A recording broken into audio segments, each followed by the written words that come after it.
But generally speaking, at the end of the day, if there's a need to make a clear-cut decision who is right, who is wrong, then at the end of the day they will say, I am right, you are wrong.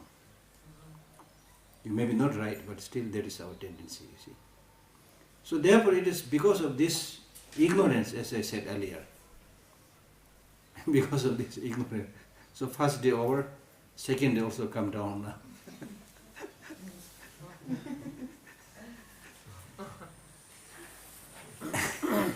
So nearly done. The curtain is saying we are nearly done.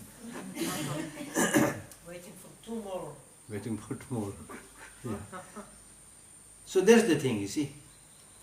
But then when the real, so these are all done out of ignorance. One may be really doing something. I mean, you're right, there are many who really do many destructive things, still thinking, I'm doing this for good. I'm doing this to please the God. I do this, I will be born near the God. People are saying that and doing that, you see. You see? So therefore now the question is, this is a very interesting and important point to discuss. For me, at least for me, I would always try to do those things which I can understand, first of all, rather than not understanding anything, still believing this is the right thing and then just going for it. So that I call it fanaticism. So there's a lot of fanaticism. Why people are killing in the name of religion, in the name of God? Those people who are killing other people in the name of God, have they seen the God? Have anybody met the God? Have anybody met the Buddha? You see? But you can see how fanatic people can become. I can see you. You are sitting in front of me. You are like me. You don't like pain. You like happiness. But I don't care about this person who is sitting right in front of you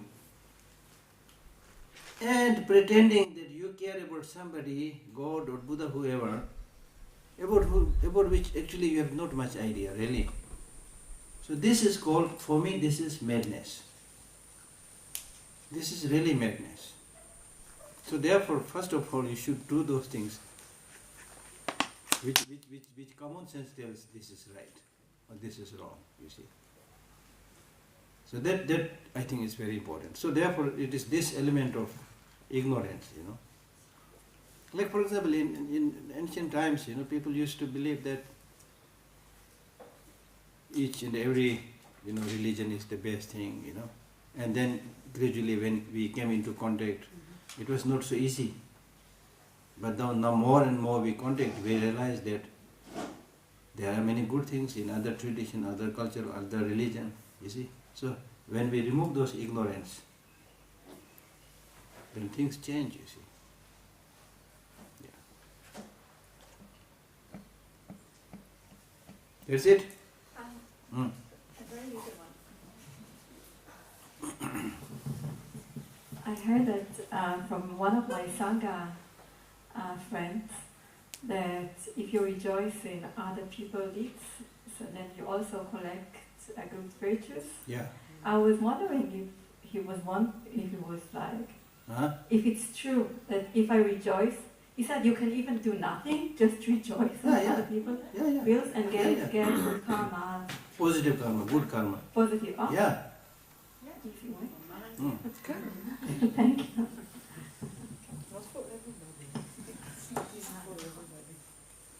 everybody. Therefore, one teacher says that I have a very good practice. That practice is that while I am eating, I can collect good karma.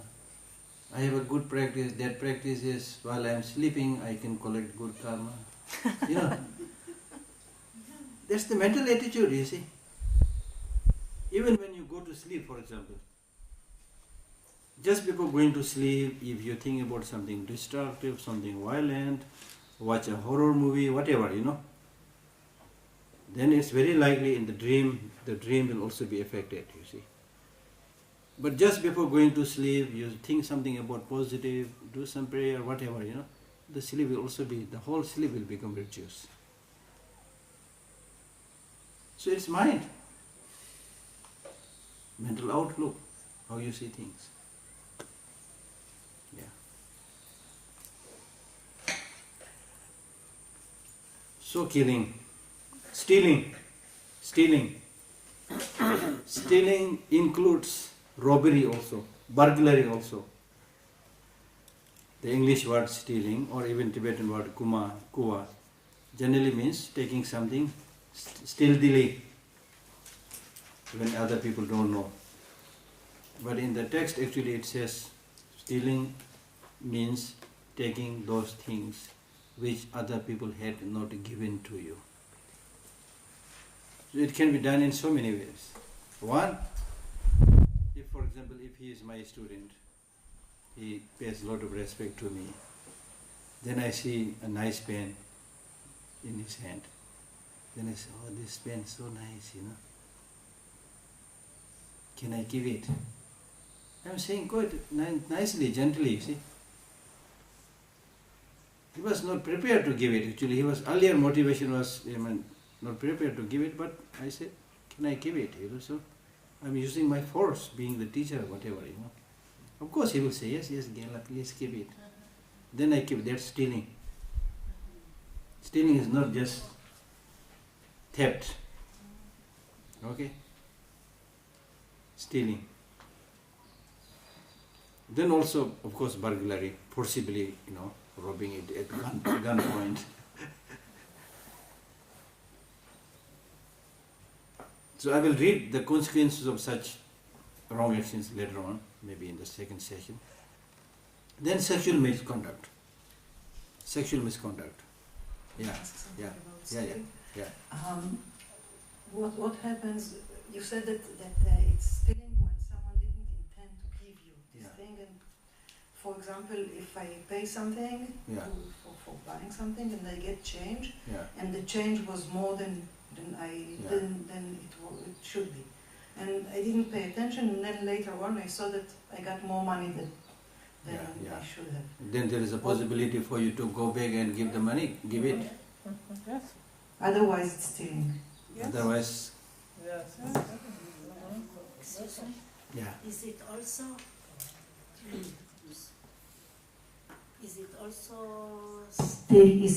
stealing ideas for someone without saying that it's their own idea? What? Is it also stealing ideas or opinion from someone else? Like at work, for example, someone has an idea and then the boss says that it's his idea, for example. I don't know. Kind of stealing. Yes. Kind of stealing, yeah. Yes. It's a kind of stealing, I think. And stealing of time. Yeah. Who's the boss? I'm the boss. But having said that,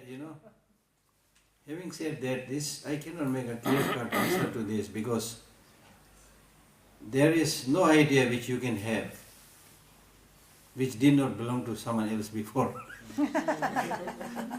You see?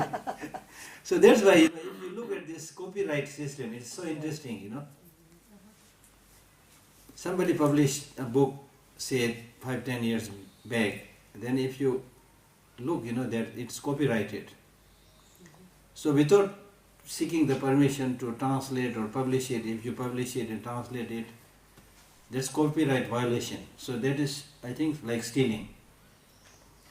But then if it is a book which is published, say, 100 years back, then normally copyrights don't apply. So with this law of copyright also, there are so many interesting things that we can learn. You see? So I think it depends upon what kind of opinion you are stealing, you see. Okay? Yeah. If someone steals from you or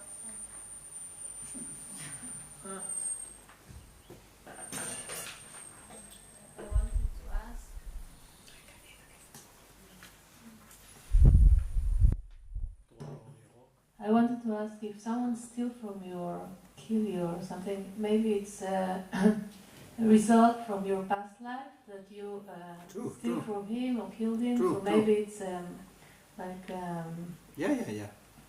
something that but that should person, happen. Or? that is possible. But still, that person is stealing. still that person is also stealing. It may be result of your past life, but that person is also stealing, you see. But maybe it's because it's a result, like it doesn't. It's a ripening karma, like it's. Yeah. So it's now maybe finished. Like I stole from him past life, and now it's still for me. So now it's finished. Yeah, something like that. Yeah.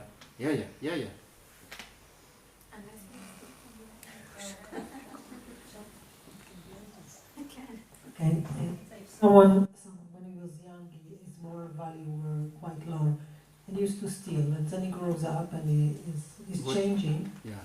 and now he understands what he did when he was young was wrong. Can he fix his karma? How can he do it now? He cannot give back to the people. Because as I said, I spoke about the 4 antidotal powers. Having done something wrong, then you regret it. That's the process of purification.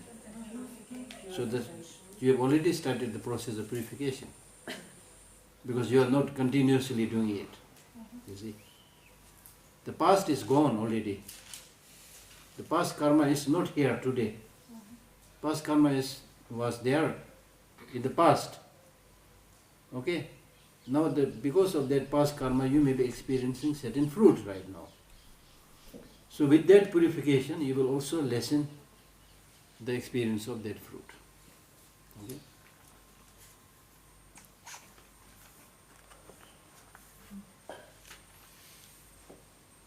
Time is flying. Stealing, a little bit clear? Yes. Sexual misconduct. Sexual misconduct, one of the biggest problems. Sexual misconduct or adultery.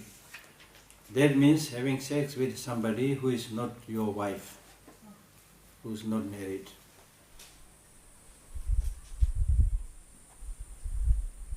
So you read more in Lamran Chemu. But anyway, the important thing here to understand is that how much problems we experience in the society by making wrong affairs. So there's not much, the wrong affairs and wrong ways of sex, you see. All types of strange sexes are there. So in Buddhism it says, don't do anything which is not natural, not based on consent, things like that. And the result, because this is important, because divorces, fighting in the family, all this happens because of wrong marriage, wrong association, things like wrong affairs and things like that. Then lying, telling lie. Telling lie.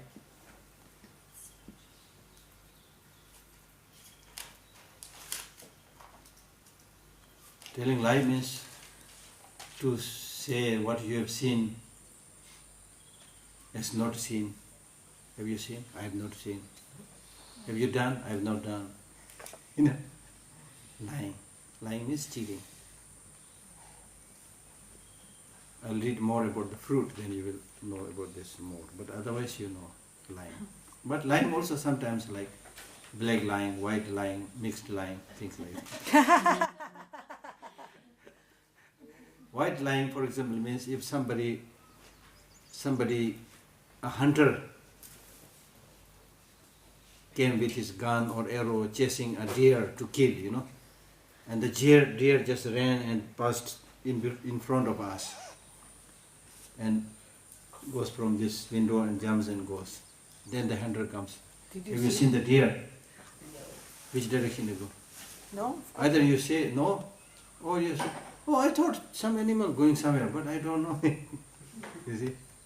Or either you say no, which is a little bit lying but white lying.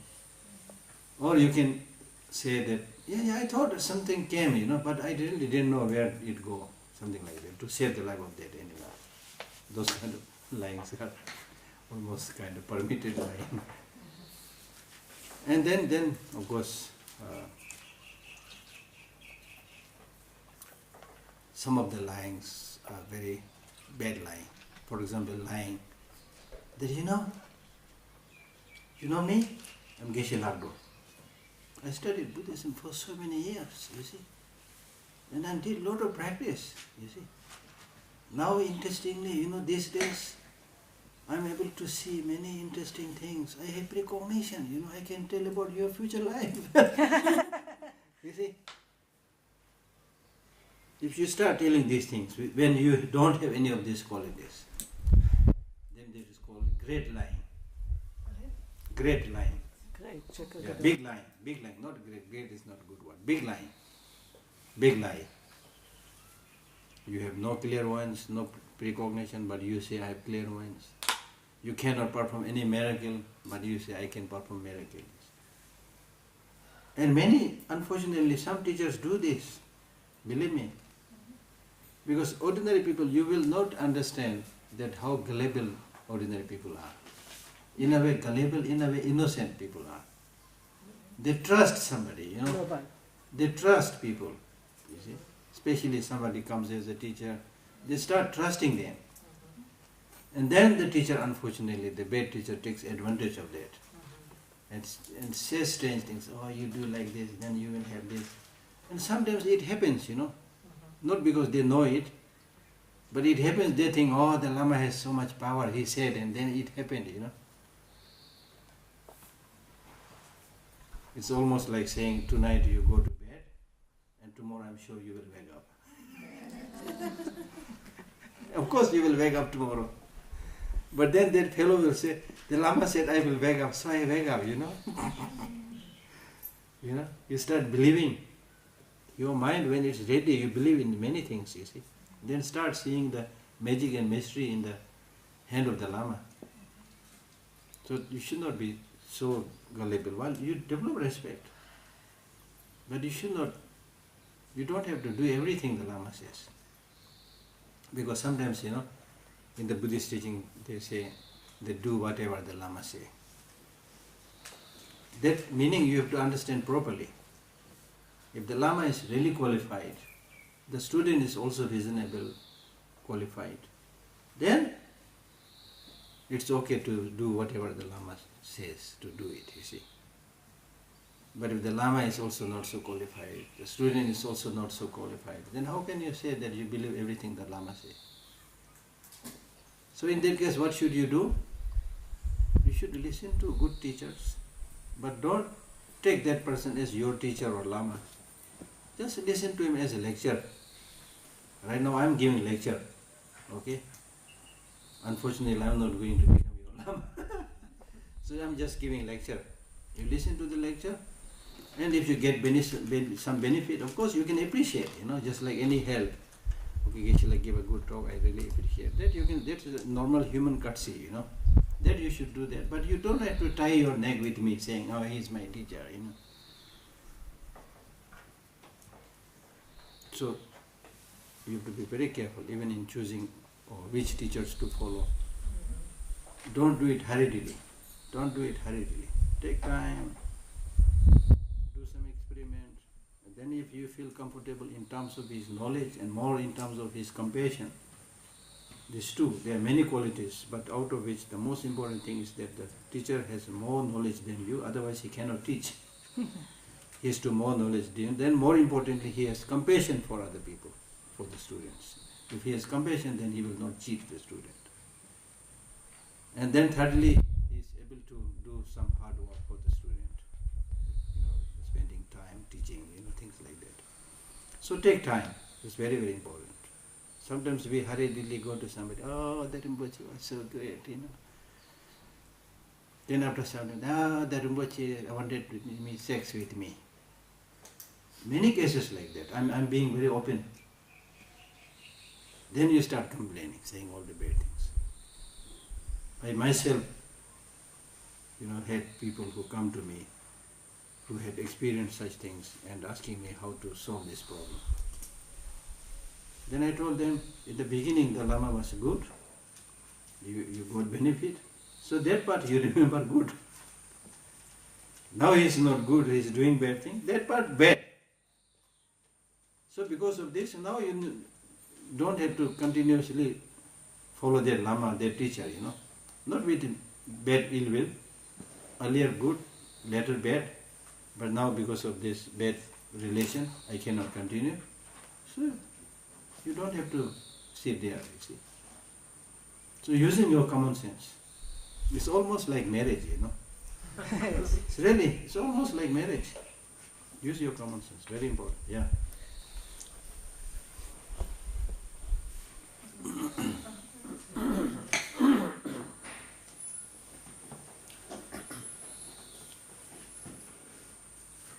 What if you...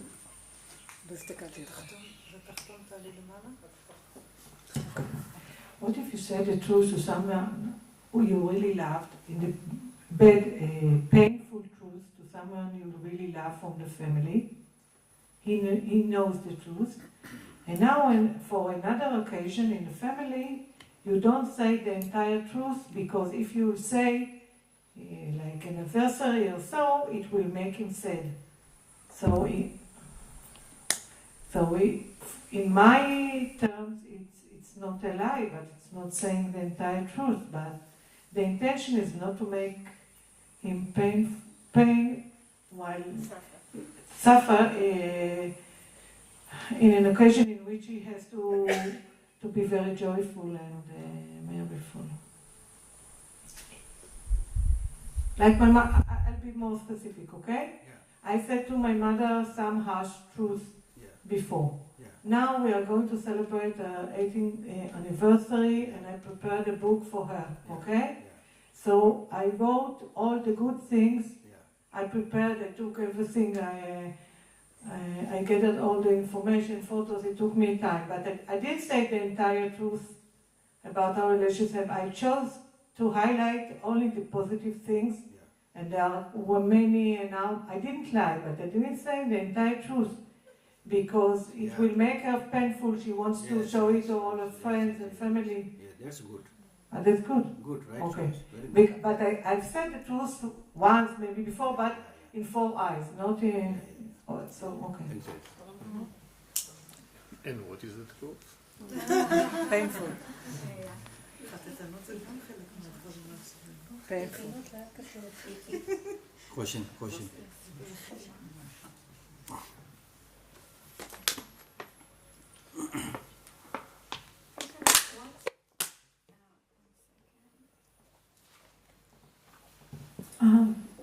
Geshe, what if, I know that if the motivation is good and to protect, then white lies somehow can be good. And I remember once Geshe Lhakdor, he gave us examples of if we have guests and we feel very bored by them and we want them to leave, so we can just say we are tired, because the motivation is not to create afflictive emotions.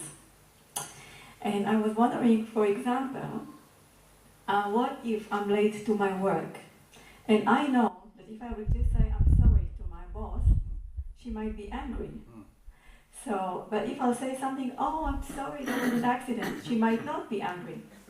So I was just wondering, in this way, I lie, but in a way I protect myself from her afflictive emotions and also herself from afflictive emotions. So, what do you think about that? I have a great solution. Don't be late. Don't be late. I understand that. So why I'm saying this? Why I'm saying this is, if you are so concerned about this lady not having afflictive emotion and yourself not afflictive emotion, then you come in time.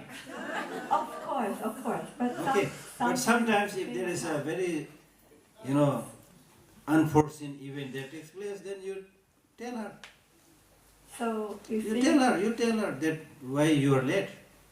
You mean you have to tell the truth? Tell the truth. Why you become late? Because there was a reasonable situation, For her it might not be so reasonable. Yeah, maybe I didn't wake up in time, maybe I slept only 3 hours at night. She doesn't care about that. So what shall I do No, then? that is your mistake. Yeah, of course. So, That's your mistake. So so therefore, it's best not to use the white light then? no need. Try not to even come late. Try not to come late. That's the most important thing. Do your best. Yeah, do my best. Not only do your best, but most of the time you can come in time. No, I do. Because for example, if you say, I was very late in the night, why you were late in the night? You should know that tomorrow you have to get around at that time, you see. So accordingly you should have planned. Okay. You see? So this is really dependent on so many things, you know. So that's why I'm saying that there's not one quick solution, you know. You need to take into consideration the whole thing. That's the problem. Normally we don't prepare like that, so therefore we get into trouble, you see. It's being responsible. Ah. Yeah, but it's a different issue. I'm asking Yeah. about this afflictive emotion within others and me. It was just an example. I'm usually very exact on time to work, but really, but I'm asking as an example to understand how I can use the white lies in which situation it's protective or in each it's really lie and not white lie, you know? That's what I'm trying to define here. Thank you anyway.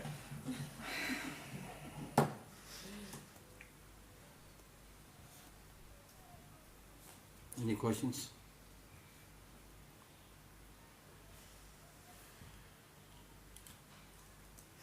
No questions?